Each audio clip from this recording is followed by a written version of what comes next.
The urban renewal era was extremely popular during the 1950s and 1960s. It came after the American Housing Act was passed in 1949. The American Housing Act created a federal program to fund, or we're going to say reconstruction, of what they considered to be decaying neighborhoods or slums. They passed this act under the guise of revitalizing American cities and creating an overall better living experience. But in reality, that wasn't the case. We're going to go over what they did during this act, how it affected the communities, and name some of the communities that were heavily impacted.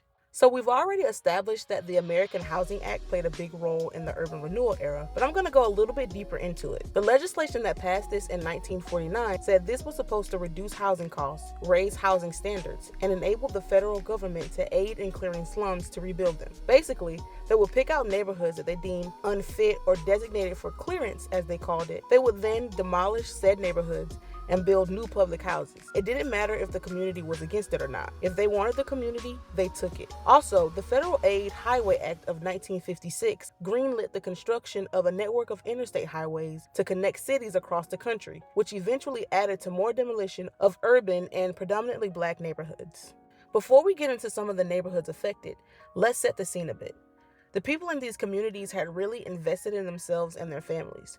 They owned their houses, they owned their businesses, and most of the neighborhoods were thriving because of it. When they went in and took livelihoods and homes, they rebuilt some things and then forced those people on credit to pay for it. For those of you who don't know, credit is often glorified as being a good thing, and it can be if done right, but it is a leading factor to poverty. Owing someone a debt is never a good thing. And when you think in terms of going from owning everything outright to having to pay a debt to the people who forcibly took it from you and not having a job anymore, these people are now in financial ruin and no one took up for them. Just imagine the toll that took on the family unit. But let's move to the names of the communities affected. All right, Louisville, Kentucky, you're up. Urban renewal devastated this community. It not only took away homes and businesses for mostly black families, it also destroyed historical buildings, created more of a housing shortage, and increased segregation by pushing black families away from downtown towards the west. Mobile, Alabama. The community was called Africatown. I'm not specifically sure how big the community was, but it was big enough that by the end of the 1950s, over 75% of the community was gone. The Happy Hills projects were actually a product of urban renewal, and again, it created poverty, which then created a pretty rough environment riddled with crime.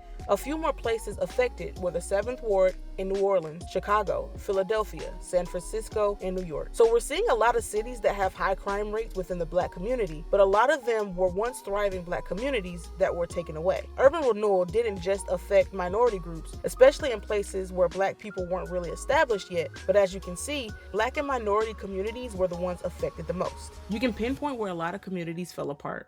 And a lot of times, it wasn't us who caused the destruction. It was meticulously planned to take it away from us. These people had basically laid the foundation for setting future generations up for generational wealth. They would tell us to leave them alone and stay on our side of town, and when we did, they would come and take it. They never really let us have a moment of peace. If a mob didn't come burn our communities down, then the rich and greedy would go to the government and get it taken legally. I'm glad things have changed a bit, but we're still so significantly behind and we have a lot of catching up to do.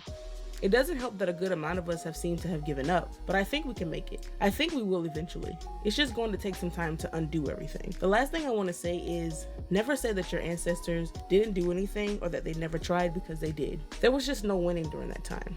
Also, I know everybody loves to say that the last thing we need is more rappers and ball players, but a lot of times, we're just trying to survive. If it takes rapping or sports to get out of poverty, there is absolutely nothing wrong with that. They are the ones laying the foundation. That doesn't mean that their children or their children's children won't become doctors, teachers, lawyers, scientists, or anything else. It's just that they have to start from zero. And as long as they make it out and they can provide a safe environment for everyone that comes after them, then there's nothing wrong with that either. Please like, comment, subscribe, and turn on post notifications.